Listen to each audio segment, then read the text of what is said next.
Hey guys, it's me, Lisalau, back again, and I apologize for how long it's taken for me and Presto here to get to Season 2, but we finally got it. So this is our tier list ranking of Stories of Sodor Season 2, along with, as like last time, I have Presto time along with me.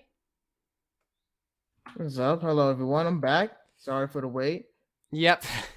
You really okay? Are we not going to talk about the fact that you're most of the reason for the wait? Because I've been waiting to do this video, and you're just like, oh, I'm we'll do. Oh no, sorry. we'll do it tomorrow. We'll do it tomorrow. We'll do it tomorrow. Oh, sorry, I can't do it. I can't do it. Why do we do it next week? And that just happened for like 2 months. Life is very unexpected sometimes. Don't give me that bullshit. Anyway, kidding. Yeah, season 2. So I think we should definitely start with like overall thoughts. I think there's more of a concurrent arc in season 2, is something I think we can agree on. Yeah. Like, there's just, like, it has a clear intention. It has a clear intention. God's sake, I have so much saliva trapped in my throat. It has a clear intention in mind, I feel. Like, it's trying to lead into World War II. That's what I think. That's my kind of interpretation of it. And one of the things that it does, like, especially well, is kind of using pieces small, because we saw this in last season, but here it's actually a bit more. It feels a bit more like subtle, and it feels a bit more like there's more kind of use to it rather than it just going along with history. This actually feels like it's part of history. It's a bit difficult to describe, but like, okay, for example, like actual events that, like, we see one of these episodes actually plays into kind of the tension that was established before World War II, showing like Sodor actually preparing for war. But we'll get to that eventually. There's definitely a kind of concurrent arc, and there's a mix between kind of stories that look towards World War II that kind of help kind of build the tension. But there are also kind of little in-between episodes, kind of like breaks from it. So it's a very well-paced season, I think. That's what I'd say. Definitely a massive improvement over season 1. No questions asked. It's true. Yeah. I feel like the more the production value increased, I know this is like a similar type of game, but you can feel like the editing is a little better than like season 1, and the like you said, overall writing is better. I think the pacing is very similar. That's one thing. Yeah. The pacing's the pacing of each episode is very similar. Which, and to be honest, this is probably the best pacing we get from Stories of Sodor, because it gets actually faster after this, ironically. But no, season 1 till 3 are paced very, very well in terms of like episodes. But honestly, I don't see any other reason why we shouldn't just get straight into this. So, first episode, Visitor. I was about to say, I almost forgot the title of this episode. And that's kind of reflective of it, because it's kind of a forgettable one, but not as forgettable as some season 1 episodes, I think. I'd argue. It feels, I mean, it's just stuck in the right direction. It feels more of a simple, like, okay, this is the new season. Let's tie people in here. Again, it's a little bit of a simple structure. Famous train came over to Island of Sodor. Gordon gets kind of jealous, try to, loses his dome, and then a new visitor came in, and I forgot everything else that happened after that, because it's a little forgettable story. I will say, I think the reason you kind of remember that one is because that's actually based off a Wilbur Audrey story, to be honest. Yeah. So so I can't imagine, but at the same time though, it tries to kind of, it does lead into the season, I think, and I think I think Gordon losing his dome does have a purpose. I think it leads into kind of the arrival of Alice, which kind of, but at the same time, Alice's arrival is still it's still not necessarily needed, to be honest. Like, she's a lovely character. She's a very kind of sweet character, but at the same time, she's a background character, and yeah, the show needs that, but at the same time, have them do something. She doesn't really do anything, to be honest. No, besides like pull the express and have a little bit of nostalgia with Henry. I will say, yeah. Can I say one thing I do like? A little kind of thing that I do like is how she's the complete anti-Gordon. She's the complete opposite of Gordon. I do find that very, very, very, very humorous. Just, just her philosophy about like taking her own coaches, and also it kind of rubs off on Gordon. I feel as we go, especially as we go along this season, like Gordon definitely matures, and Gordon's one thing I will say is kind of reflective of that actual arc the series has, because he's probably goes through the most growth out of any character this season, I reckon.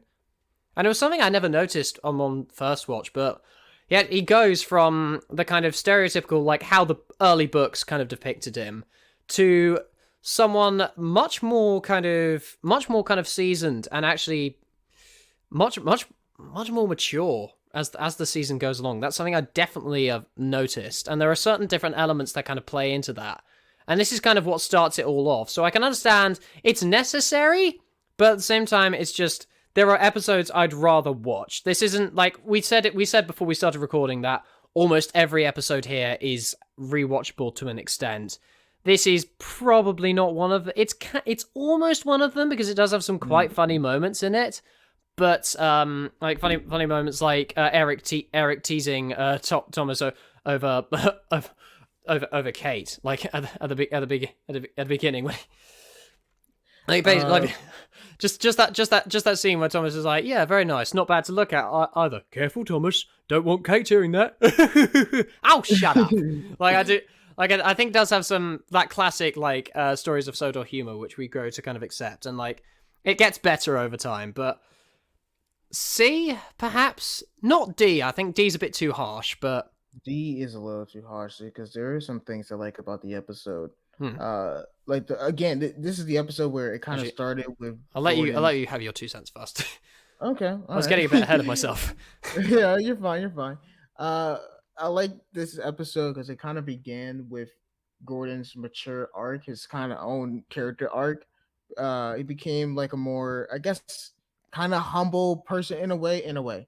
He's not entirely the most humble person you want to. Yeah, old habits die hard. Yeah. Again, this episode is kind of rewatchable to an extent. Like maybe the first 10 so minutes of it, but I kind of don't want to watch it over and over again. It's not really the type of episode I find myself coming back and be like, oh man, I like this episode. Be like, oh, I'm gonna parts of this episode, but I'm not gonna, just say, oh, this is the best episode ever or anything. But it's not bad though. Pacing was decent. There was some stuff in there that didn't have to be there, but there is some stuff about the episode that kind of pace well with the actual, I guess. I don't know. I can't think. I feel like the meat of the. In all honesty, I think the meat of the arc, because it's actually technically it's a 2-parter. I think the meat of the arc here is in the next episode. Inspection, I think it's called. Yeah. So I think Visitor is a solid C. I reckon. Like it's not. I don't hate it, but it's just not rewatchable. I'll give it like a C-, if I'm gonna be honest. Something like that. Again, we'll kind of basically, if you don't know how we do this, is we kind of arrange like the closer to the letter that you are, the That's the worst way I've ever described anything ever. So the closer to the letter you are, the higher you're above that episode. So say I was going to put Inspection above Visitor, which then that means we prefer Inspection over Visitor, which, to be honest, I think we do. So we'll keep it here for now, but we might place it a little bit higher because I love this episode. I really enjoy this episode because it's just like, it's classic. One of the things is, because one of the kind of criterias, unwritten rules when it comes to, but I think it's definitely said a lot of the time, with like creating a Thomas series, is capturing the charm of why the original series / concept worked in the first place. And this genuinely feels like an episode that kind of Audrey would write, for example, for some reason. Like, yeah, it does include some kind of Audrey-based kind of storylines, but just the whole hijinks that they kind of get up to, and like especially the whole incident with the trousers. Again, that kind of it's an Audrey inspired story, but just the way it kind of does it, the way they do it with like the snooty coaches, is just like, you just look at Percy and you just think, what the hell were you thinking? Like, just there's Like it shows kind of. And also, on a side note, like, again, that kind of growth of characters that we showed, I don't think it's quite as apparent as with Gordon, but you must remember, since it's kind of early in the series, these characters are kind of a bit more immature, so they don't think about what they're doing as much, if you think about it. And it's kind of like, it's really cleverly done, and in between, it's paced very well. Like, you can understand, even though the kind of the middies and the nor'easters are kind of civil to each other, you can just tell that they are waiting for that opportunity to snap at one another, and it's so bloody funny. Like, just like it's not even seen, but it's just like you can imagine just them clenching their teeth and just being civil to each other as they're going past, and just seeing the actual little like, you know, the little montages which he does, like, over narration, and just seeing them smile to each other. You just think, God, how much do they want to kick themselves right in the knackers right about now? Like, how it just makes me laugh. Like, and so it's a very humorous episode, and one with the charm of an Audrey story, I think. But at the same time, if at all it's kind of for all its kind of humor, it has intensity behind it, because it poses a very real threat. Like, the idea of one of the two companies getting booted off the island is very kind of real. And whilst the next two episodes, they try to capitalize it, but, like, I feel like this capitalizes on that tension probably the best, I feel, because it actually shows the underlying problems with Sodor. So it gives the characters a conflict, and it gives the it gives the characters a conflict to overcome, I feel. Which kind of, it fills space in the season, and it also it's also entertaining. It's done in a very entertaining way, I think. So I think at least I'd say A. You know, I think we might have our first A. No, I can't agree with that. Can you not? No, I mean, I like it, and I think I do agree with you. It is humorous, and it does feel like the old, like, Reverend W. Audrey's, like, books and all his writing. But I don't like the first. I don't like the first half of it. I don't like the first half of the episode. That's one big gripe I don't really care for. I mean, yeah, I know it's like the building of conflict with the whole, like, who's gonna get booted off the island and all. But Yeah, that's more of a conflict. I will agree. That's kind of more of a conflict explored at the end. Like, we don't actually know. But at the same time, the actual having that kind of authority of the Fat Controller looking over them is still, it's a concept that's been done to death, to be honest. But it's still, that doesn't make it a bad concept by any means, especially in especially in something like Thomas and Friends. yeah, uh, I mean, I like the whole, like, snoozy coaches and all. I think that's kind of They're very funny and entertaining. all. Yeah. Yeah, they're very entertaining. They're very entertaining. I can actually see them in a genuinely, like, Thomas episode. I can actually see them in there. Yeah. But still, I don't know. Some scenes kind of dragged on just a little bit for me. Uh, the writing for the first half, eh, okay. It was okay. Not the best, but it was solid. Not the worst thing ever. Not like season one, but it's The it's writing's quite very watchable for simplistic, I me. find. I find the writing a little Okay. bit simplistic. But one thing I'm going to counter argument you with, like, the pacing.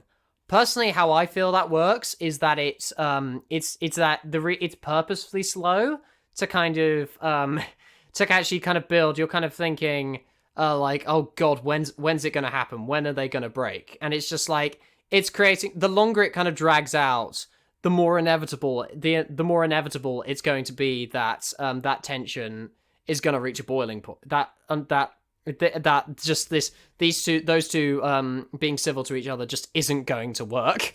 And like, it really shows the flaws of the rivalry kind of at this point, and it's something that definitely gets stronger. It's been, like, even as far as, like, this season is concerned, like, this is kind of like it was apparent in season one, but nothing was really done with it aside from that one scene where Colin saves Thomas from a fire. But, like, here they actually, I feel like here this season, there's more of a kind of concurrent arc, with the middies and nor'easters being, some of them becoming very close friends, actually. But I really like this episode. Like, I think it's simple, but it's effective. It's simple but effective. Okay. That was really. Okay. But for me, I'm. We'll come back to it definitely, since I think that's the first episode we're quite split on. Mhm. Thief, unfortunately, is another a Tugs based Thomas episode, which you still haven't seen yet. But I can Yeah. tell you this is based off another Tugs episode. It Uh, does have a purpose, in all fairness, but I don't know, just kind of like it tries to be. I think I'll tell you what, I do like the ending. I really like the ending of this episode. How it has okay. a kind of alternate ending to how Pirate from Tugs ended, and it was okay. So basically, Wendell gets actually taken into custody for his actions because he went along with it. He didn't say no, and I think that's such a compelling kind of message Yeah. for one to kind of have. We saw it in a little bit of it in Fire, but I feel like here it's a bit more apparent. It's a full on kind of message that that just because you didn't want to do something doesn't mean there aren't consequences surrounding it. And it's just like that's such a mature kind of strong message, and one I can actually imagine them doing in the show, ironically enough. But and I think yeah, and considering and I do love how unlikable they make kind of Joey in that kind of doing that kind of thing. I love how kind of almost unlikable they kind of make him, but they kind of acknowledge that he's just doing his job and that he's doing the Exactly. best for kind of everyone. Mm. And so it's just like it's a very good ending. It's just the rest of it is a little bit stale for me. I'd Yeah. say a little bit I. stale. Like there are some good antics with Eric, with the whole flare situation, but at the same time, that's taken from the episode of Tugs. So it's just like I do like his concept of turning Tugs episodes into like these Thomas episodes, but just there's some of the weaker episodes just because Mm. like some of the writing's just a bit unoriginal. Granted, he changes it up a lot more than he did with episodes like Percy and Quarantine last season, but there's definitely it's just kind of that. One thing I will say is I do like the implementation of the horrid lorries as the actual gangsters, as the actual crooks. Mm. I do think that's quite it's a very good character choice.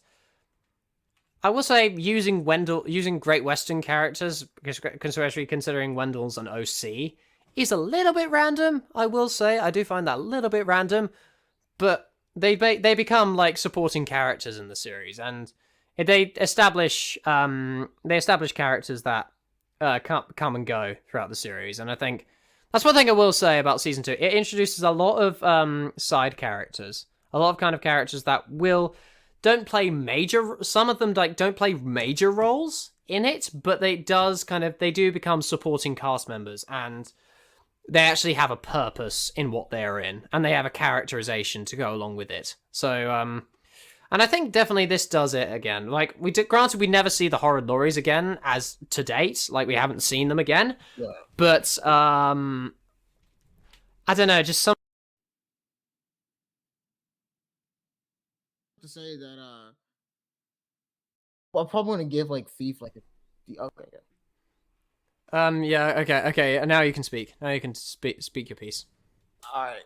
But I'd say So I've like final notes. I'd say like B, maybe C, because it's a little bit stale for me. ending was strong though. I do like the ending. I do like how it's not like, oh yeah, you did the right thing. Now you get go free. Like there's still some consequences regardless, you know. Yeah. And again, it feels more grounded, which I like that in writing. Uh-huh. Again, the entire story I really didn't care for at all. I didn't really care for it. What was his name? Wendell. See, I mean, I'd sure. kind of disagree. I actually like the story, but it's just the fact it's borrowed from Tugs. Really, that's Mm, what my problem. I do like the story because Pirate is one of my favorite episodes of Tugs. Ironically, so I still need to kind of show you to it. To be honest, yeah. I still need to show you it. Yeah, that's But hold B or on. C. Okay. No, no, no. Hold on now. Um, I do, I do like some things of the story. Yeah. Like the whole Laurie's, whatever. Laries. Yeah, I do like him as the antagonist. I think that's kind of cute in a way, and kind of a different antagonist that we usually get from Stories of Sodor. But Hmm. um, I'm Well, the thing is, they are trying to antagonists from the remember. actual show, Yeah, so I know that. I know that. I'm just saying, like, I just think it's kind of cool to see different types of villains or something, you know. yeah, But for me personally, I don't really care for it at all. That's the type of episode I will they're one just of the skip. less interesting villains, I'd say. I'll give it like a, I'll give like the entire episode like a D, Yeah, a D, a high D, like a D plus or I something. do. D A high really? D. I'd Yeah, say C minus. I reckon. I think below. Do you reckon below Visitor perhaps because of its unoriginality? below Visitor. Yeah. Okay. Because at least Visitor's like actually original. Um. Okay. Next episode, Trapped. Oh god damn it, Victor! Two tugs inspired episodes in a row. Really? What? Come on. What's going on? What's going on here? What's going on? You need to step up your game here, bro. Come on. But no, Trapped.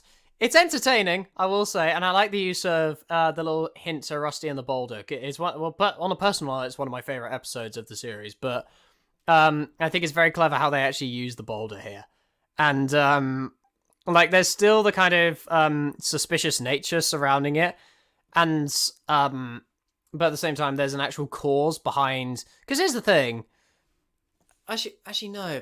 Actually, no. Scratch that point. But like, I think it's very clever how they actually use the boulder here, and I think the animation they use for he uses for the boulder moving is actually very, very good. Like, I don't know how he did it, but like, he actually, I don't know. It's one of the more technically apparent kind of instances of the season. And one thing I do like about this episode is similar to Thief. What happens like as a result, what the outcome of this series has a lot of repercussions. This is an episode with a lot of kind of gateways to other things within the season. So, well, two things technically. So it introduces Billy Shupak's pyromaniac. So Billy Shupak's pyromaniac tendencies. Billy Shupak's another Tugs inspired episode. It's very an inspired choice to actually make him a human and give him the same name, to be honest. But yeah, it's a nice little. I think that's very good because there are people like that in this world, I must say. But like yeah, like speak. But like it introduces his pyromaniac tendencies, and his solution to actually blow everything up actually just doesn't work as much as it did in Trapped, the Tugs episode. He actually loses his job, ironically, and I think he gets incarcerated as well, as we find out in maintenance. So my point is they have repercussions for the actual series, and he's one of those characters that kind of he's a character that kind of goes around a lot of the time. He does move about quite a lot. Like he's constantly bouncing around from job to job, and it's like, how is this guy holding up a stable income? How the hell is he holding up a stable income? But yeah, I think it definitely has repercussions for the entire series, but it's based off a Tuggers episode, and it's still got that lack of originality, but there are some things about it that are different, granted. Like, because typically what I was kind of expecting, because in the original Tugs episode, the Zoran who's basically Diesel in this series, basically who Diesel is in this series, keeps the tramp, does nothing to actually unblock the obstacle blocking the way, because he wants to keep the actual contracts for himself. Diesel doesn't do that. He actually goes off and helps. So there's definitely growth here. Like, it's very, very little because he's still a cynical little arse wipe as a result of it. But there's definitely there's a small amount of growth, and I think his ending how he kind of ends up being derailed. You can't help but feel sorry for the guy. But also, another thing, the other piece of important context it has is that kind of spoilers, but not really. If you come here, you've definitely seen the episodes.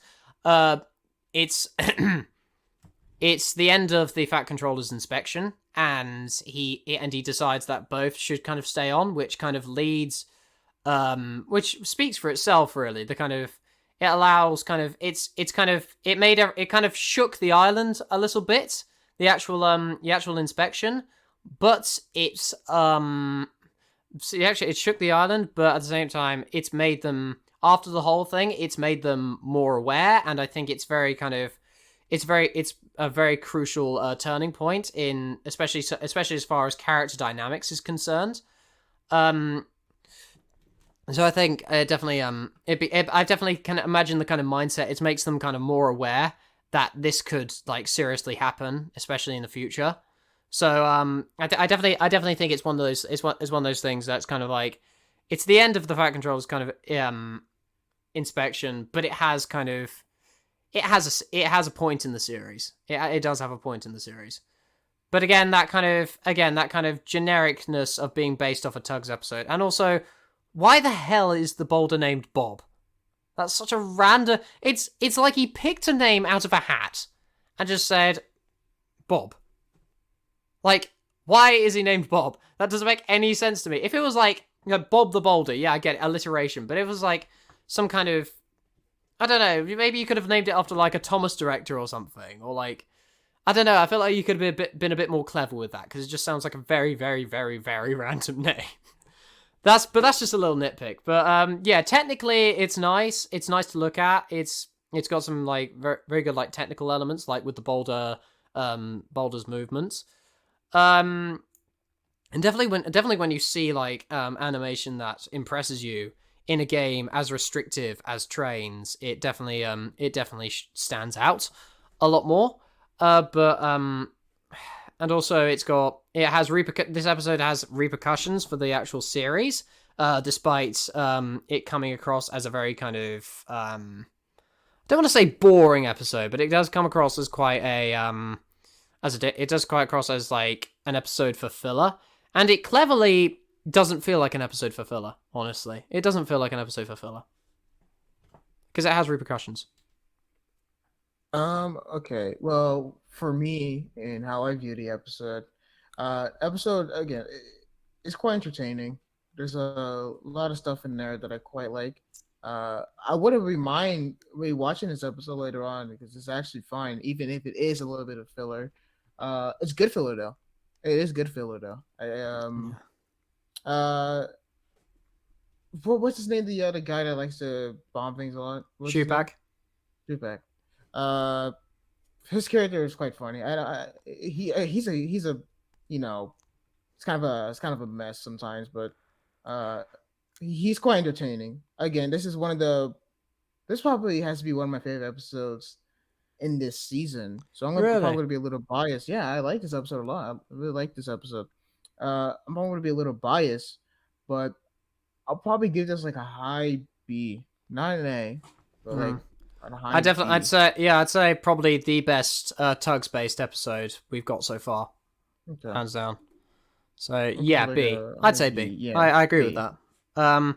Strike. Now those repercussions and like remember I said at the end of remember I said at the end of at the end of Trapped that the actual engine relationships were going to improve as a result of the Fat Controller's visit, because they're kind of more aware of what their rivalry actually does to the railway's efficiency. This is completely thrown out the window in Strike. I'm just saying, because because the thing is, everyone is a dick to each other in this episode. Well, aside from Thomas and Kate, but like that's a side plot which I think it's a very charming side plot, and I think it's a concept. The concept of relationships is explored later on in the season, but that's one of the highlights of this episode for me. And just seeing Thomas act around weirdly around Kate when he says she looks lovely. It's just like #relatable. Like, just somebody get that trending on Twitter. Like just an image, that little clip, and just put under it #relatable. Someone get that trending. But like that's a highlight for the episode for me. And I definitely think it's a very real thing. Like, I think the little tidbits he has like at the beginning, in order to run a successful business, you have to keep your workers happy and listen to them when they have grievances, and not doing that results in strikes.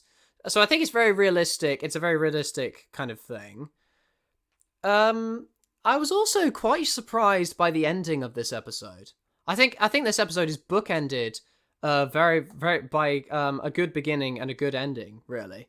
But the ending I really surprised me, if I'm honest. Like, I was not expecting, like, because it kind of felt like it kind of seemed like they were going for a Trouble in the Shed kind of parody, like Gordon, Henry, and James kind of going on strike. We've seen that before in the books, but then not Captain Star, Mr. Star goes out and full on apologizes for his actions and for like threatening garbage duty, and it's just like we see real growth from him, like, because normally we've seen him as a very very stern figure throughout the series. So there is that, and also it shows like Gordon, Henry, and James kind of like it felt like there was an actual point to this strike rather than compared to like Trouble in the Sheds. Because if you think about it, Trouble in the Sheds doesn't really have a point. It's just kind of like they just went on strike and just that was it. They didn't really have a kind of They didn't really have a point. But this actually, like,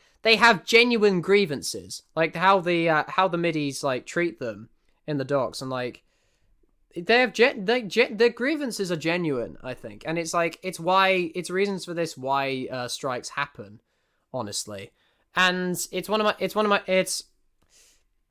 however, the middle, it does drag on a little bit, I will say. Yes. Like, it's entertaining seeing the middies and nor'easters bicker, but it's just like, it's nothing new. We've seen them bicker countless times before.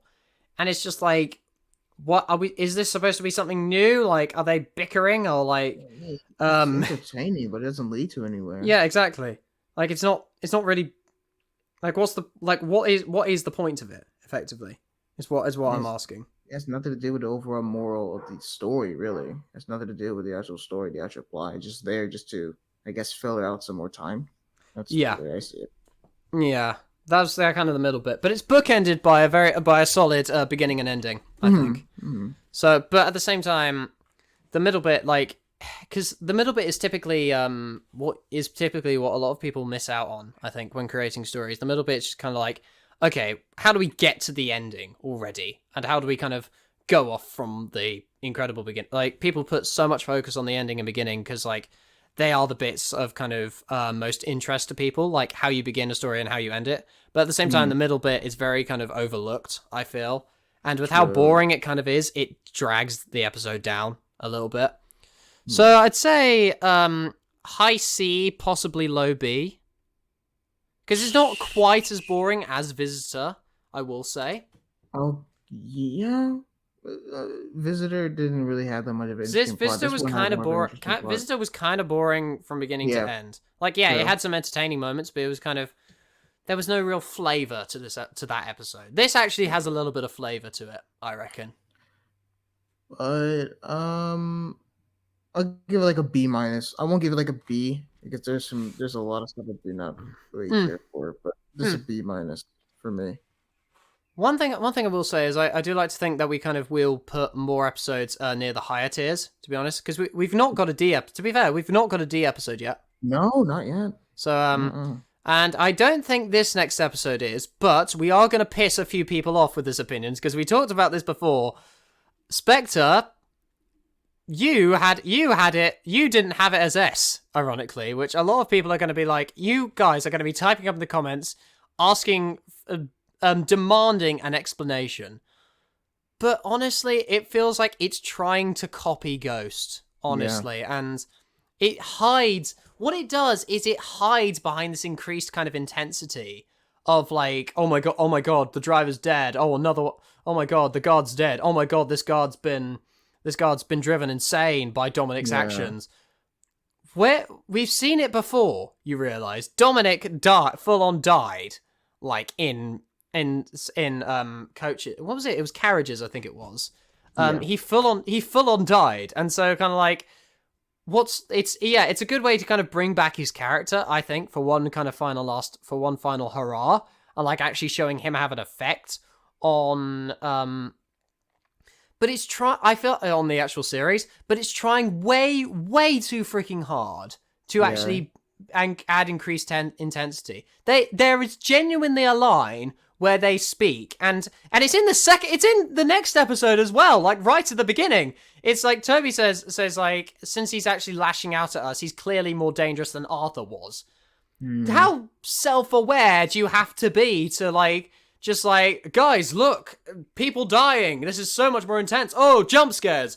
Oh my, this is so much more intense than Ghosts. But just like, it's just, why is this episode so self-aware? It frustrates me because I want it to be good. Like, I love kind of ghost stories in trains. I love that. I love Thomas, like, ghost fiction, spooky fiction. And this is just so, it's trying way too hard. It's trying way too hard, I feel. And if I can add something, well, go ahead. I've had my rants. Dominate just feels like a actually. Can I just say though? I will say I think it's a good episode. I still definitely think it's a good episode because there's I definitely think the actual atmosphere, and even if it is like it's not as intense as it's trying to be, I definitely think the increased intensity does add something to the overall plot and the overall series. Like, it adds a layer of maturity is something that the series will capitalize on a bit more, but this is kind of one of the triggers of it, I will say. But no, you go on, say what you're going to say. I was just about to say that Dominus felt like a generic like cartoon villain in like a Saturday morning cartoon. He just wanted to do bad stuff just so he can. To be fair, this is released every Friday morning. The Stories of Sodor is released every Friday morning. To be fair, so. But no, he just. I mean, sure, like he died, but you didn't really have to go to a full on like arc. Oh, where he is now? Oh, now he's all this ghost character. Oh, he's killing everybody, like you said before. I mean, it's trying way too hard to raise up the stakes in so little time, really. Yeah.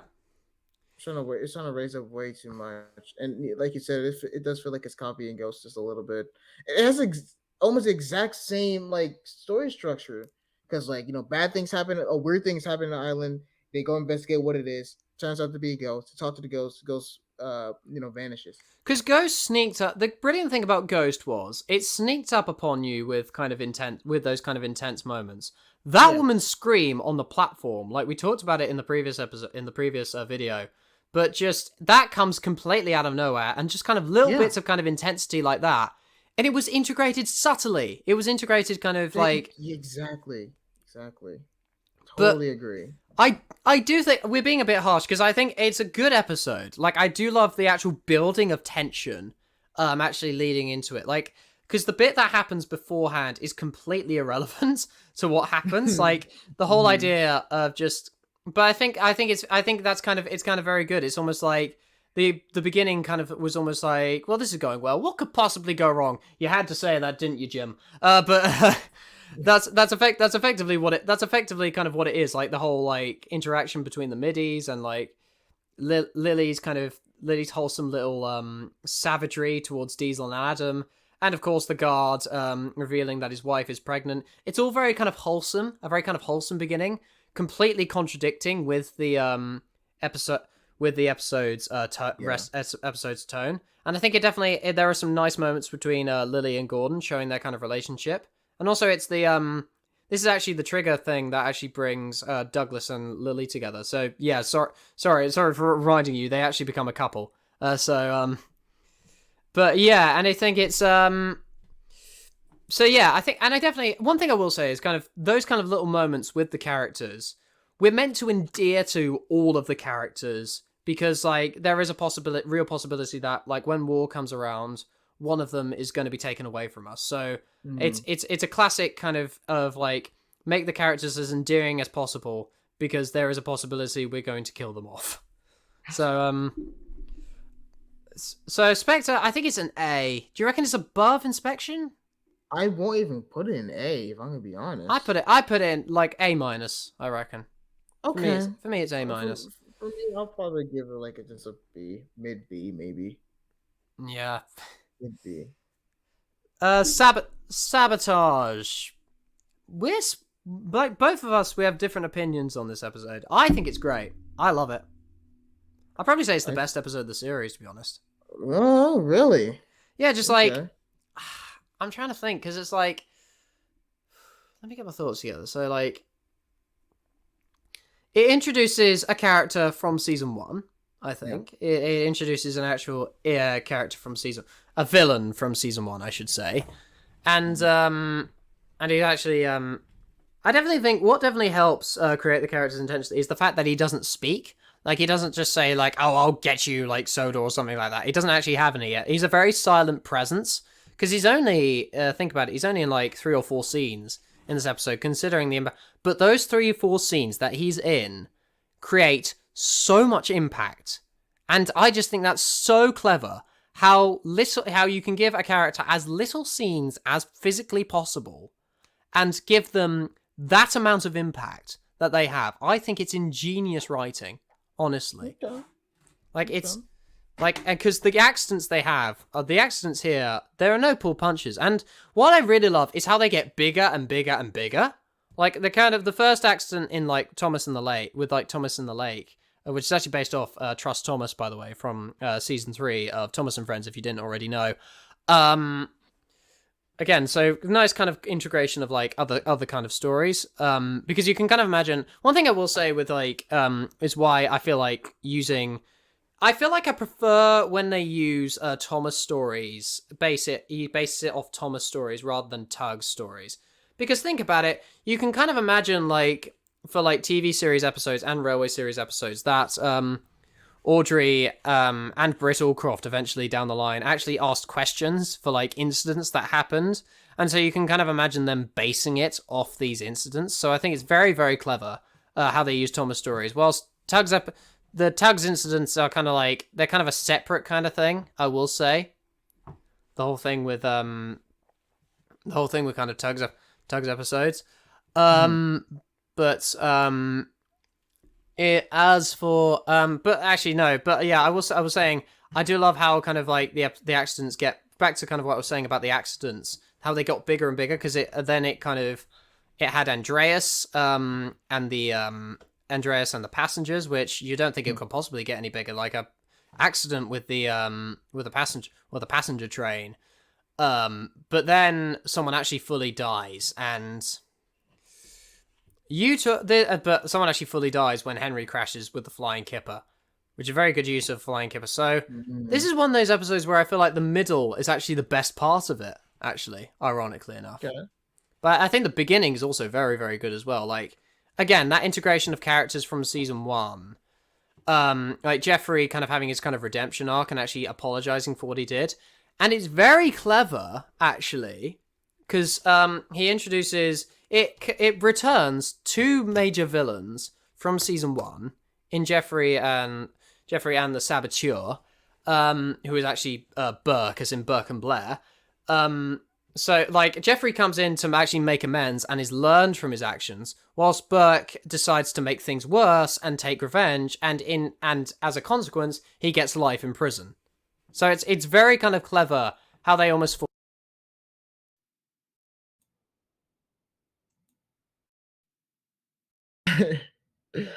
uh,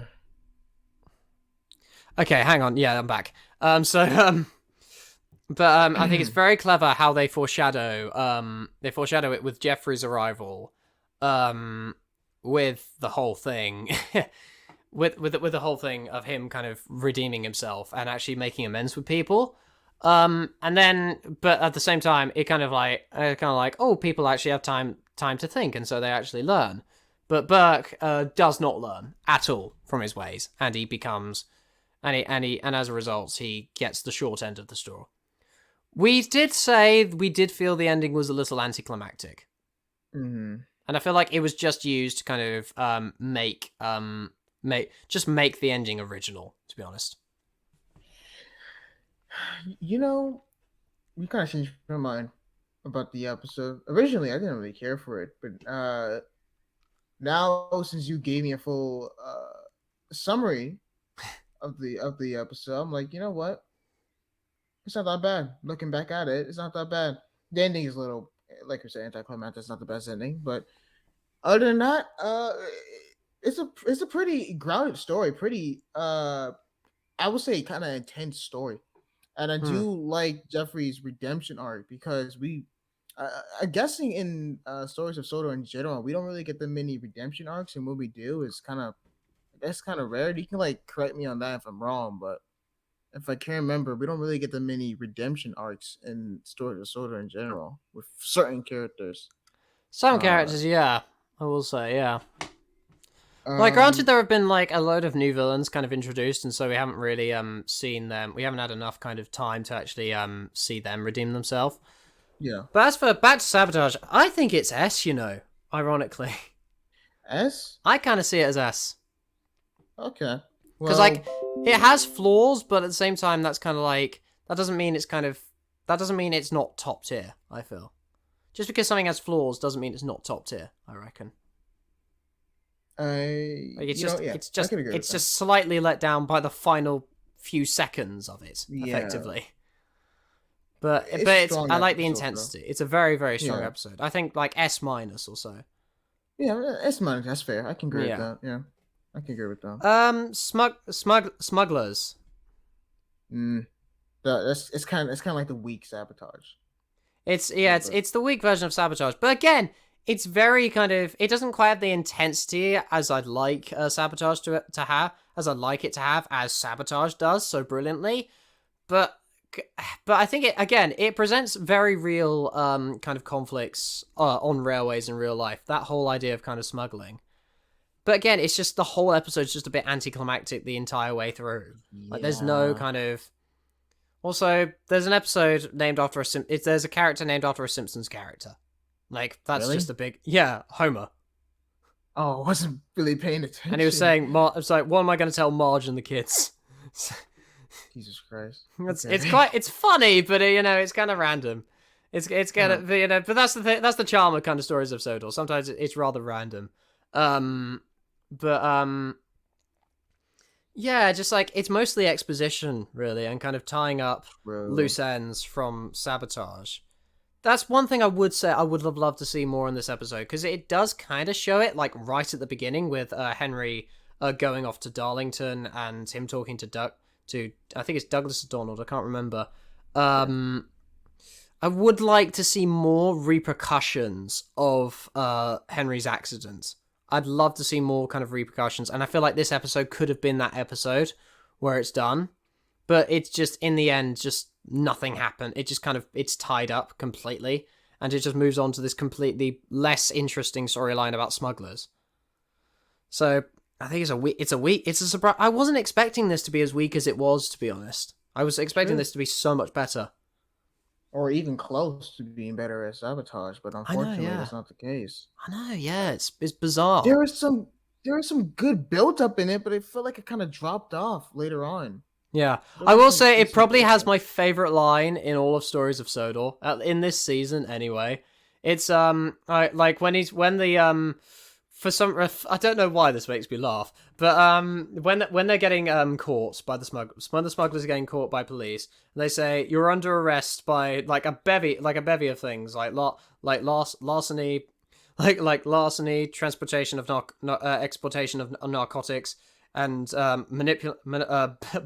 blackmail, like all these kind of different things. And his only response, and the big boss's only response is, "Oh bother." Like I just find that so funny for some reason. I wish the rest of the episode can be just as good as that joke Yeah, is, it's but just like it's just like I just find that so funny. Just the whole idea that he's got all this resume of terrible things he's done, and his only response is, "Oh bother." just I just find that so funny. Yeah, I'm disappointed by this one, if I'm honest. But very is it disappointed. C or B? Okay, I won't give it. This is a toughie Okay. because I like the Okay. concept. I really I like do the like the concept. concept. I do like the concept, but there's nothing I truly remember in that episode at all. I reckon high C. I reckon because we're being a bit brave by saying that, but I think it's just got You know what? I can agree with that. yeah.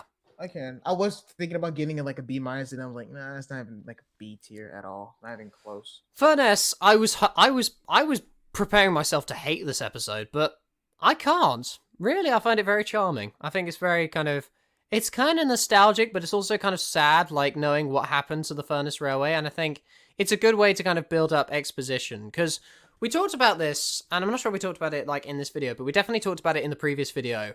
How in how the episode, there is a mix between episodes that run the story along versus episodes that are trying to kind of replicate the charm of the original series, and I think this definitely is the latter. I feel like it's a very kind of charming kind of backstory kind of episode, and it uses Winston's arrival. I will say it does use Winston's arrival in the previous episode to a purpose, so he's not just there.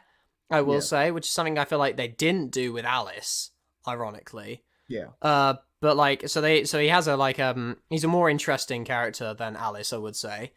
And I think, and that's one thing I will say. All three of the characters, Albert, Winston, and Edward, like, I think they're all very interesting characters in Furness. I think they're all very interesting.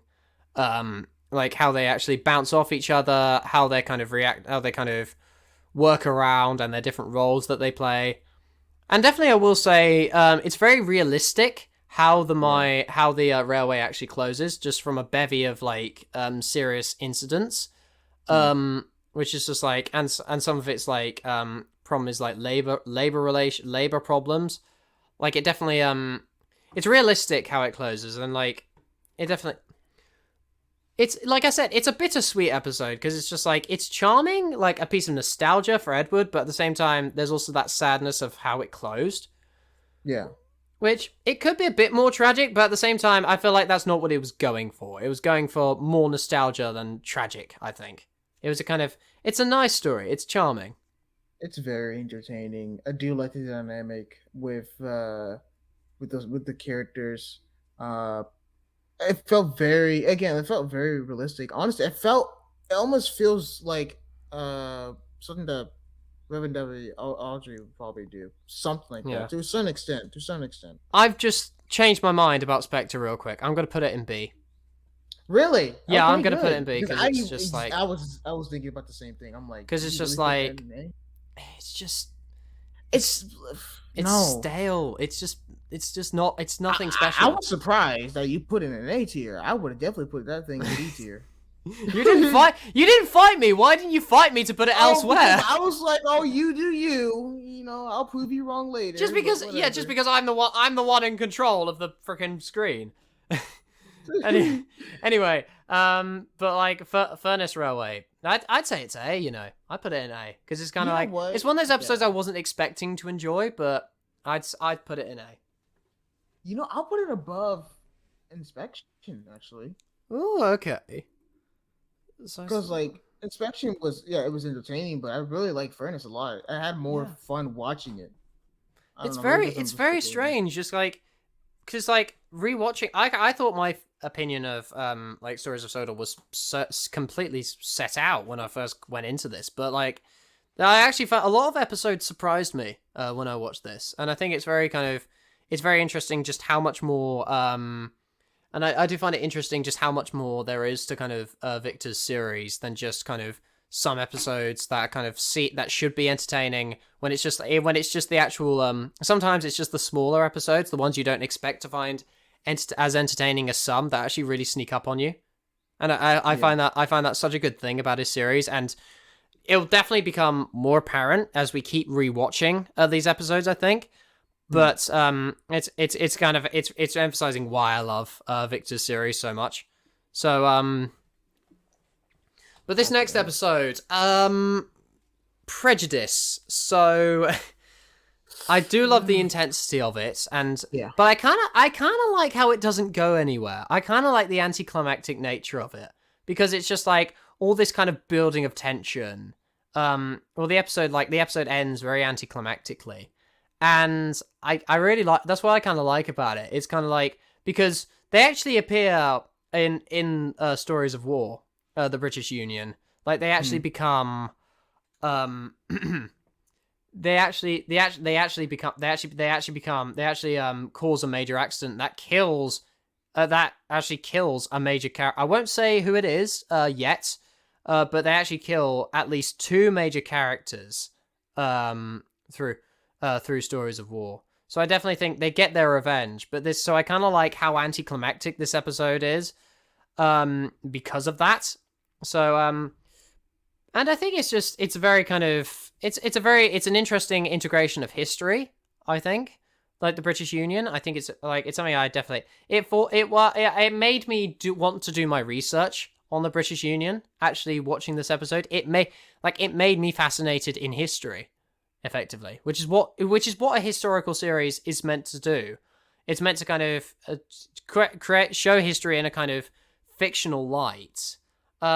Which is why, honestly, it's why Thomas is so perfect for this kind of thing, because it's so realistic that it can actually feel like a part of history, but at the same time, there's still a kind of sense that it's a piece of fiction, and so you could basically do whatever you want with it. You don't have to you're not restricted by,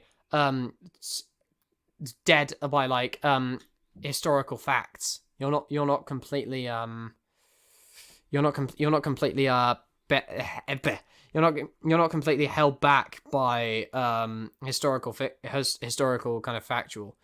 One thing I will say about that episode: why is it called Prejudice? What's prejudice got to do with the British Union? I don't know. Victor may got to answer that in the comments. Who knows? I don't know. I think it's more likely we will get that from Angry Stories of Sodor kids. To be honest. God's sake. Any of you watch this? Yeah, disclaimer for we're prepared for you guys, okay? We're prepared. Yeah, Prejudice I think it's good. It's just like, I don't know. Actually, can I say one thing I want to say? Yeah. One thing I do want to say. Because I remember the teaser for this when it first came out. This was not teased, ironically. That's a fun fact about this episode. This season. This episode was not teased in the because he does, you know, the thing he does before each and every Sodor season. He kind of recaps kind of what episodes are going to happen and when. Kind of so like Stories of Sodor 1939 to 1938 to 1939. It does not happen. It does not. This episode is not in it. Ironically, it's not. It's actually not in it. So that's a little fun fact for you guys. And I definitely think that adds to the intensity of it, I will say. It's just... I'll give it a C. I think high C. It's above Smugglers. C? It's above Smugglers. Okay. It's above Smugglers, I'd say. But God, what am I trying to say? I definitely think the intro is a bit the intro is a bit filler, but at the same time it introduces the dynamic characterization of Gordon specifically. It shows a bit of that, and also introduces Alfred a bit more, who seems like a bit of an arsehole, but he actually comes across like he was in Thomas 1, Edward 2, Henry 3 series.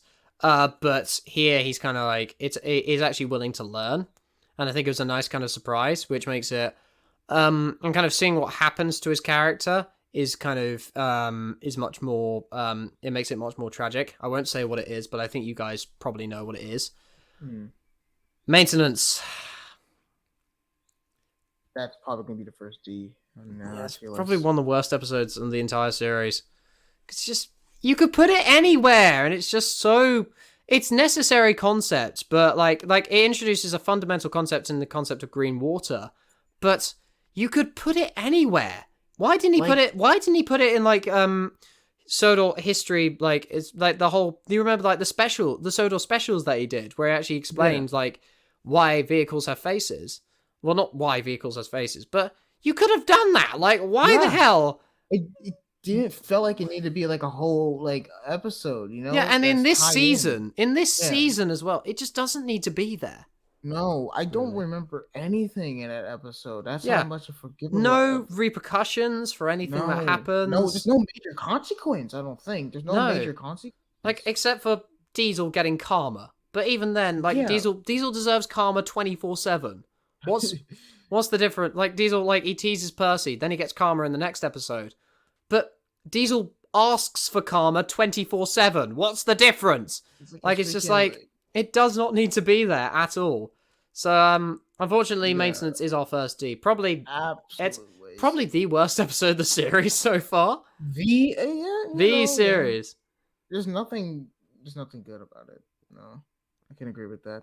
I apologize if mostly I'm talking. Actually, in fact, I'm gonna let you start with this one. So, what do you think of Shunted? Oh, okay. All right. Well, what do I personally think? Now, this is from me personally. By the way, before I start, is this based off a talk episode? Or is No. this? Okay. Just gotta get that out the way. But um, it was okay. It was an okay episode for me. Uh, I mean, it kind of ties in with like Thomas and Birdie, racing and all, and like repercussions and all, and like Kate getting Diesel in trouble when at the end she became shunted and all. To be honest, I don't remember. I don't remember much from this episode, but I don't really remember much from the episode. If you want to help me out It's here, like an refresh my extended memory. version of the ending of Thief. Really, that's how I kind of see it. It's like an Ooh, extended version of the ending of Thief. Because remember we talked about how that message about how actions have consequences, no matter yeah, kind of and one thing I will say is that it's very kind of compelling. It's a very compelling like new light on how we've kind of perceived the Thomas stories for so long. Because definitely because another criteria I have is to actually create a new spin, is to create something new, like a new spin on kind of stuff on content that we already know. hmm, But with like the whole justice system being integrated in Thomas, you can kind of think that Thomas and Bertie's racing and the countless amount of jokes the engines play on each other, they yeah, would have serious repercussions. Like if on the actual they would have serious repercussions in like today's world. You will, like I yeah. said this before, you will never find a more realistic interpretation of Thomas, as far as I'm aware, on the internet than in Stories of Sodor. Like, because it goes that extra mile to kind of, it creates something, it changes up the kind of story. Right, so we move on to Armaments. What do we think of this episode? Because I think because it's definitely one of the prime example. Off on the surface, it's an episode that I definitely should like. Because like it's playing off like I said at the beginning of the video, it's season two's entire purpose is to lead into World War II, and this is probably the prime example of Yeah. it doing that, establishing that tension. If I, in all honesty, when I first watched it, I thought it was going to be a munitions, which is an episode of Tugs, probably the most iconic episode of Tugs. I honestly thought it was going to be a munitions parody, but it's not. It goes for a completely original story, and I think it's better because.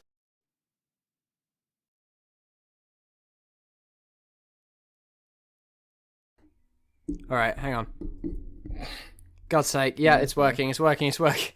God damn it, my microphone's been a pain today. But so so Ahmed, it does one thing I do love is its exploration of PTSD, because that's a very difficult thing to do Yeah. to explore in any kind of media, not just well, I'd say children's media, but Victor Tanzig's series really does kind of explore some questionable boundary. It does play with the boundaries of children's media quite a bit, but in all seriousness, it's a very kind of it's done very kind of sensitively. It's done with thoughts, but it's a character we love, IRL. Because like personally, James is my favorite character.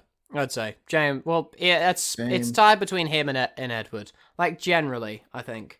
And so I agree with seeing you, James. it's one of those things like seeing beloved characters in that situation, put in that traumatic situation, just really pulls at the heartstring. Like it's taking advantage of characters that we've known and loved for years and making them and putting them in situations which makes us feel very sympathetic for them. So Hmm. I do love I do love that. It's a very kind of sympathetic episode for James, and also it's established very early on in the episode that something is wrong, and kind Hmm. of like immediately when he sees the guns, it's triggered. Um, And there's some interesting. It delves into James's character in the series a bit more. Granted, Yeah. it's explored a little bit more in the series. I will say, it's definitely explored a little bit more in the series. Uh, but I don't know. It's just I feel like there's so much more so much untapped potential. For James that he's tried to accomplish. Bear in mind, but it's kind of like some of it's a little bit unexplored. Some of it's a little bit. I don't Yeah. think James's full potential is tapped enough, which is established Yeah. by this episode. I feel like, especially in season 4. But one thing I do love this episode. In all honesty, I do think it's I'm like that increasing that use of building tension, kind of showing how it's integrating. It's running alongside it. It's rather than just running alongside history. It's a part of history, effectively. Like, that's the Yeah. thing. Like, it's doing its part for World War II preparations. And I love it. And it's also just, it's not too intense, but the fact is like, oh my god, war's already been declared. But it's like, it's a very real possibility, and like establishing that. So, and obviously we know in a few months' time, in this canon, it does. So, I'm putting it A at least. A minus at least. Now, I don't really remember that much of this episode, to be honest. Yeah, actually, I Besides how tell you what, I do agree with that. Like, there are some like, there's a lot of montage, I will say. So it's kind of like, Yeah. which isn't terribly interesting, but at the same time, I think it's redeemed by the fact that it's kind of like it's preparation for war. Really. Yeah. I think A minus is a good place to put it for me. For me, you have your 2 cents. For me, 1 point in A tier. But for me, I'll probably put it like high B, higher than Spectre, really. Yeah, definitely higher than Spectre. It's a matter of kind of what's the threshold between B and A. We haven't really established that, have we? No, I think just no, we haven't. No, we really It's haven't. kind of like I what guess separates a B episode to an A episode. I think an A episode has a lot of like rememberable scenes to it, and I think the pacing is good, and kind of like goes that little extra mile. A kind of extra goes that mile. little extra mile. Because in A tiers, you remember some scenes, and you actually like those. I actually scenes, and think, you yeah, I remind- think high B is kind of, it's because like I feel like the concept and kind of everything, but it's just like some instances don't go the extra mile. It's kind of on paper this would be S tier, I think, kind of thing. But in terms of delivery, I'd say B. Sorry, No, B it's fine. plus. It's B High B plus, though, yeah. very high B, very High very B. high B. B Yeah. plus plus. Affection. This is probably the most controversial episode of the season. Probably. Kinda weird. It's Weird. a very very strange episode, but Yeah. I think the justification of it is very good. Like, okay, I personally am a supporter of engine relationships. I think they can work because think about it, it makes them more human. That's my thing. Like, kind of making engines actually feel human emotions makes them more human in my retrospect. And you must remember, there are relationships out there. It's possible for a relationship to not revolve around physical, like, the physical attributes, like the physical, like, contact. You can be in kind of like, you could just really, really, really, really like that person, you know? Yeah, like dynamic and No, like, the chemistry character, between that yeah, person. dynamic and Yeah. kind of, and yeah, like like shared personality traits, you know, Yeah, like that kind of yeah. thing. And I think it's done. This is probably the best interpretation I've seen of it in terms of like engine relationships. Probably the best interpretation I've seen of it. So much so that a lot of people have actually put this into their canons, like how relationships work. And that's one thing I will say about is why I love episodes like this, because Victor Tanzig, he asks the difficult questions, but he doesn't he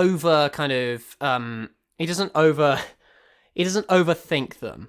It's not like Shed 17 where it's just a massive conspiracy theory. It's a nice kind of balance between kind of charming. It keeps the charm of the original show, but it still answers those difficult questions, which we kind of have nagging in the back of our mind. Like, kind of, can engines get in prison? Why do they have faces? Can they feel love?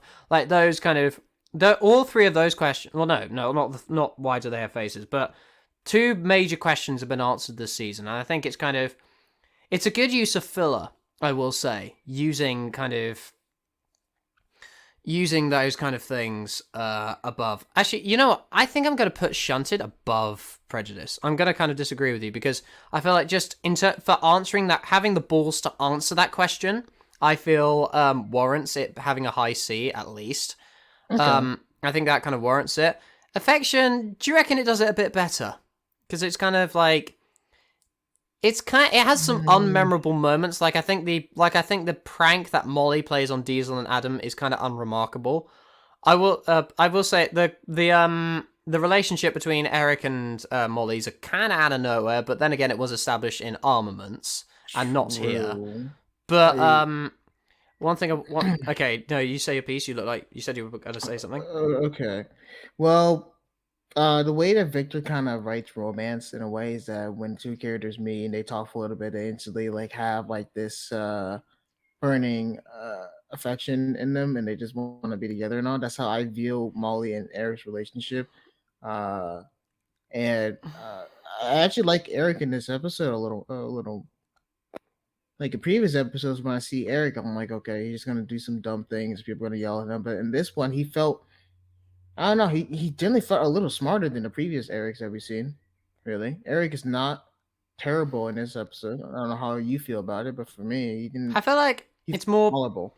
I feel like it's more. He's more. It becomes more tolerable over time. But this is kind of one of Mhm. those episodes. I really feel like we could have shown why the relationship works. Really, and Yeah. it's just like it kind of feels. Yeah, they're heavy goods engines, and they're just like that's it. Really, Mhm. it's just kind of like I wish more was done with their relationship. Granted, the whole prank with Diesel and Eric kind of shows them both kind of a nice kind of couple dynamic, but at the same time, it's just I don't know. I would have liked to see it how it impacted Eric's character, which is why there's a better example actually. And they don't, but these two aren't actually a couple. But Gordon has his sights on Lily, which is had his sights on Lily. But it turns Yeah. out that Lily was actually dating someone else. But you could see the character change in Gordon because of Lily. The whole point of relationships, I feel, is we're not really going to get into this because that's not the point of the video. But but like characters, the relationships, the other person is supposed to complete the other person, make the other person better. Engine in this case, but Yeah. Lily makes Gordon a better engine. It makes him much more kind of calmer, makes him more accepting of middies. He's well characterized. Like I said in this season, like there's a very good line, like in the beginning, kind of like this episode where Percy asks, right, who are you and what have you done with save it, Percy, Thomas beat you to it. Oh bother. Like that's like I think that just that's character's dynamic that's Gordon's dynamic in a nutshell. Just like just he's gone from this complete bully to someone who's just who's actually civil towards a midi of all Mhm. things. And it's kind of you got to feel sorry for the guy that like the engine that did kind of make him feel this way doesn't actually end up with him. But at the same time, Yeah. you got to love his professionalism at being around Douglas. That was originally turned out to be an argument. But like he actually when Lily talked to him, Mhm. he actually managed to he actually swallowed his pride and managed to apologize, which is Yeah. just like I was like it shows just everything really. Yeah. I can agree with that. But the whole not getting the girl, but at the end of the day, you are proud of him that he changed quite a lot. Hmm.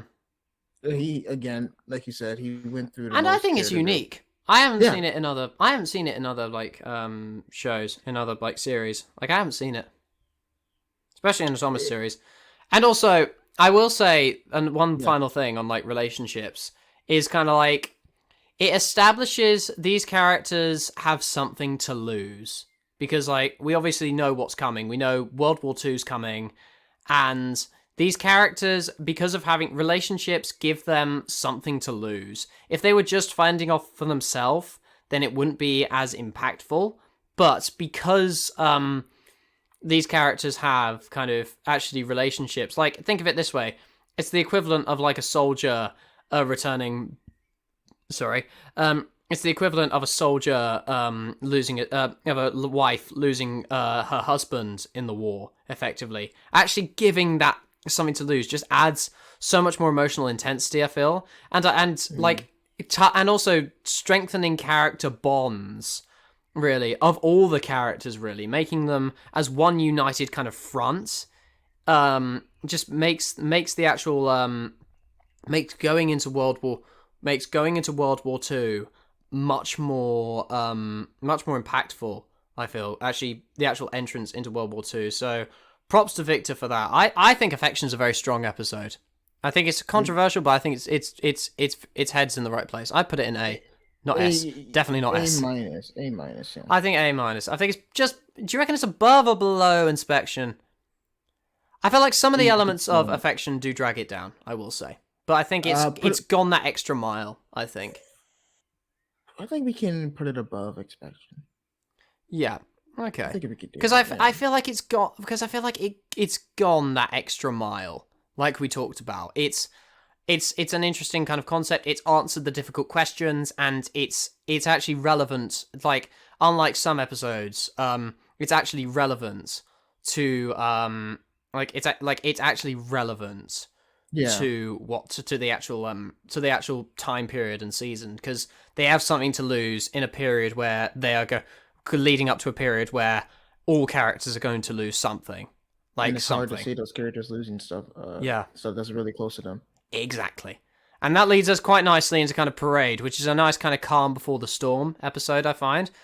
True. It's a little bit uninteresting, some elements of it, but like some of it does kind of drag on. Like, there are elements that's taken from the Tugs episode Regatta, but I think it's a nice wholesome episode. It's wholesome. It's probably the most wholesome episode of the series, I think. And I think that's done intentionally, because it's leading into desperate times, really. One thing I will say, and also it does that, it's not just there for kind of wholesome, for like story's sake. It also establishes, in the meantime, it establishes a little bit of lore, like with the whole like Godric's Day celebrations, and like it establishes lore. It's like it's very good kind of in how it does it. World building. Yeah. But it did introduce a new character though into the series, pretty sure. If I'm not wrong. Did it? It introduced that one soldier tramp. I don't know his name. The blue nose cat aside, Benson. Yeah. What is all this then? Yeah, I actually like Benson. I think he's entertaining. He's a bit of a blue nose copy, but I don't know. I'm a bit split on him. I'm a little bit split on him. But he makes a spectacle of himself, certainly. Like, that's the intention. That's what you're supposed to do with a character like that. You're supposed to make a spectacle of themselves.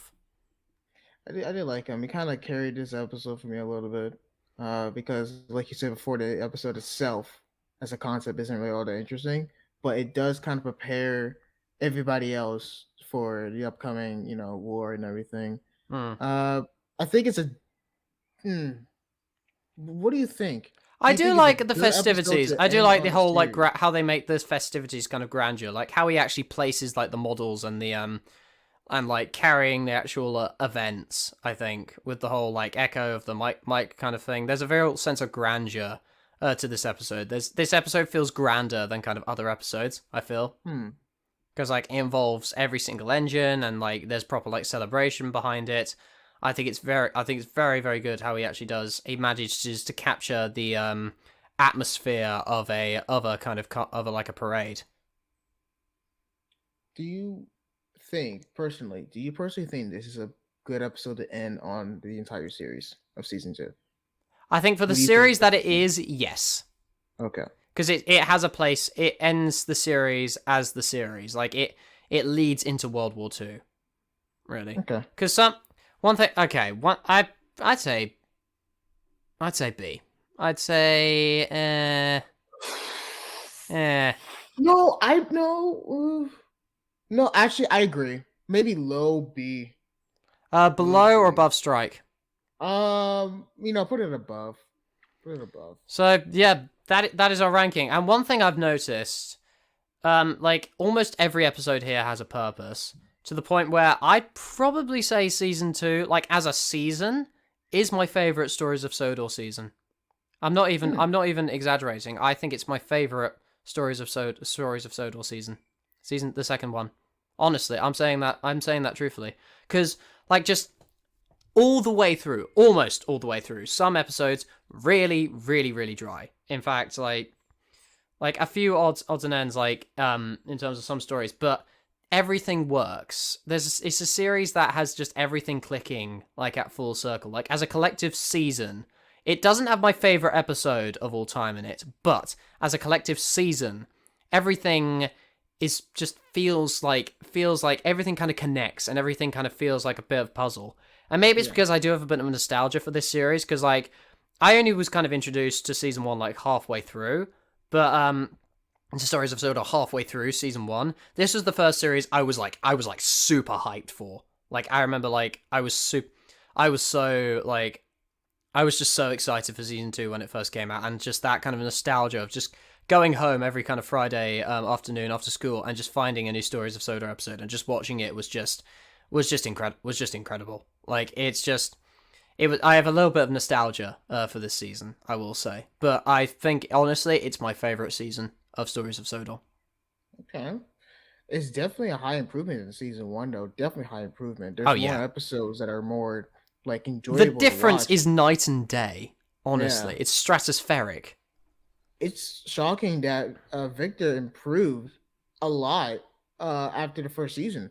Mm. Seemed like he really put his time and effort into like making these stories and making them how they work and how they're kind of consistent from one another. Yeah, So exactly. I can yeah, honestly, I couldn't have said it better myself. But yeah, it has a few issues it regarding does, some kind of unfortunately. some storytelling, but Hmm. really, it's there's nothing too bad, nothing really horrible about it. Like you can only Nothing. like, and you can immediately tell. Like we had at least 2 episodes in D tier last season. We only have one, and granted that one D tier is especially bad, but Yeah. like the rest is either like B and B A. Like we have so it's so much more kind of up there. We were so much more lenient because I definitely want to review kind of how we've ranked each episode above each other because it's very close to cool. Some of these, it's very close to Yeah. cool. Yeah. And what? Okay, I want to ask you a question. I want to ask you a quick question. Yeah, Which episode out of everything here would you rather rewatch the most? If you had to pick one episode for the entire for the from the entire list, which one would you rewatch the most? I know it's S tier, but probably Sabotage if I'm honest, Really? because just like either Sabotage or Spectre. Spectre simply because it's kind of like I don't know. It's kind of It's kind of an entertain. It's like it agree. We have problems with the story, but it's an entertaining episode. Spectre. It's very entertaining, Okay. but Sabotage just it's entertaining and it's also just got it's such a I can like I'm watching it and I'm seeing like everything just feels so focused. Everything just feels so Nice. Yeah. works. Everything clicks with Sabotage. I feel in terms of Okay. just everything, and I'm like I love it for that reason. So those are my two kind of most rewatched episodes. I think. For me, Trapped. I really like Trapped. I really do. If this was mine, You do really I like really traps, don't do. you? I don't know. I just like dumb stories, like dumb, goofy stories that have no really true meaning behind it. I don't know. It's just kind of a funny story, and I just like stuff like that. It's kind of dumb. Uh, but also Sabotage as well. Hmm. Or actually, no, take that back. Furnace. I really like Furnace as well. Yeah, Furnace is rewatchable, but I feel like you would get sick of it pretty quickly. But Okay, yeah, fair enough. it's just a very good episode. That's the thing. Like that doesn't mean it's not a very good episode. It's just kind of like Yeah, it's kind of like you watch it first time and you think, oh, this is really good, but at the same time, I wouldn't kind of rewatch it over and over again. yeah. Maybe once in a while you That's probably just would. my. Don't change your opinion just because that's my opinion. No, no, I'm not changing. I'm just like, I'm just, no, no, Oh no. Jesus Christ! I literally just I, bent back in my chair. you're But about to. Oh oh, god. here's a question. What's your Oh, favorite moments of this season? Like just moments. oh, from like it's like one Yeah, moment. from the episodes or Just just all anything. the season. Oh, All the okay, episodes. okay. Ooh, that's a good one. Shoot. Um, I don't know. Most of my favorite moments are like from traps, really. Yeah. And most of, when Diesel got derailed and shit. Like that Mhm. has to be one of my favorite moments in the entire in this season at least. I'd probably say Uh, the end parade, you know, because like it's just kind of that. Like I said, that kind of capturing that kind of grandeur of a kind of celebration like that is is spot on, and you actually feel excited when you're watching it. Like so, I love that scene. and I also like the ending of Sabotage as well. A Mm. little. I mean, I know it's a little wonky, but you know, I think it's cute. I think it's okay. It's quite humorous, I must say. Yeah, it's quite humorous. I like shit like that. I It's do just love how it okay. just ends with Edward being like cynical, like, "Oh god, what's the line?" It's like I guess it's better for justice to be done than not at all, and he just ends Yeah, it with exactly. like a smile, just like, yeah, no biggie. Okay, okay, bit of a disgusting tactic how it ended, but you know, we move on, we live and learn. Yeah, exactly. Are there any amendments we need to make to this? Do you reckon any changes? Any changes? Let me see. I mean, I think I no, want to no, put not shunted a really. little bit higher up. I think I put that in B. Do you? Yeah. Well, I mean, I like it where it is at. Like, I think it's just like a solid C plus, really. Hmm. Uh, I just think with the What concept makes you and its think you want to put it up? exploration of Okay. like that kind of thing, I honestly I think that's because like I like episodes that are kind of new and a kind of new concept to me that I haven't kind of seen before, and it establishes some kind of lore and it establishes everything. That's probably one thing each episode does. It establishes just a little bit of lore. It established even just a little bit of lore, and I think Or that's well, yeah. it's so key having lore on your series, especially something like this. And so kind of like, I'm gonna put it up in B tier. I reckon. Okay. I'm still gonna if I was making this, I'll still keep in like C plus. I Okay. don't see it So that's higher one than thing a we are B. kind of split on. But that's interesting. That have you noticed we're kind of more split on episodes this time around? It shows Yeah. like just how close it is with season two. Everything collectively kind of works as a season. All the episodes here. Like I'd say there is one bad. I'd say maintenance is a pretty bad episode, but Do you think other it's than worse than Scrap? I'd say it is. You know, Really? it's really, really dry. It's really just it's so stupidly placed within the season. Like it's just like that whole concept with green water. You could put that anywhere. Like I've said that so That many is so, times. yeah. I'd say it That's is worse so than true. Scrapped. I But think Scrap, sorry. I'm sorry, I didn't mean to interrupt you. I didn't mean to cut you off, but I think that he could have just like tied in a little bit of maintenance and sabotage because sabotage engines getting thrown out the rails and everything. I think he can add a little bit of maintenance here and there in that episode. I don't know. Hmm. That's just me, or maybe not actually. Actually, the Hmm. more I think about it, because that would probably break the focus and everything. Never mind. Yeah, like it's got something to do with maintenance, but it's just like, why is this here? Like it's just it's as boring because it's funny because like maintenance is actually a very very boring job on the island, so it's like it's a job no one wants to be stuck with. So we're happy with this final ranking, are we? I am satisfied. So okay, so ranking them from S to D. So sabotage, furnace, affection, inspection, armaments, spectre, trapped, parade, strike, shunted, prejudice, smugglers, visitor, thief, and maintenance. So that is our ranking of season two Stories of Sodor, everyone. I apologize, it's been a while since we've done one of these, but I'm not gonna lie, I have so much fun with these. Like I had so much Yeah, fun with the it's so first one. fun. I'd probably Same. say I had more fun with this one, to be honest, because it's just we're actually talking about a season getting better, you know? And And so our it's just different like perspectives on it. I love talking about like things I like, you know, talking about why something clicks in my brain. But I prefer like talking about why something works rather than something that doesn't work. Yeah, I just prefer talking about that. I just find it more interesting. yeah. But no, guys, that was our ranking of Stories of Sodor, season two, Stories of Sodor season two. I will leave a link to the tier list in the description, so you can do your own opinions on it. But this is us now saying goodbye, and this is Presto Time also saying goodbye. Hey, goodbye, everybody. Ha ha. You're weird. Bye, folks.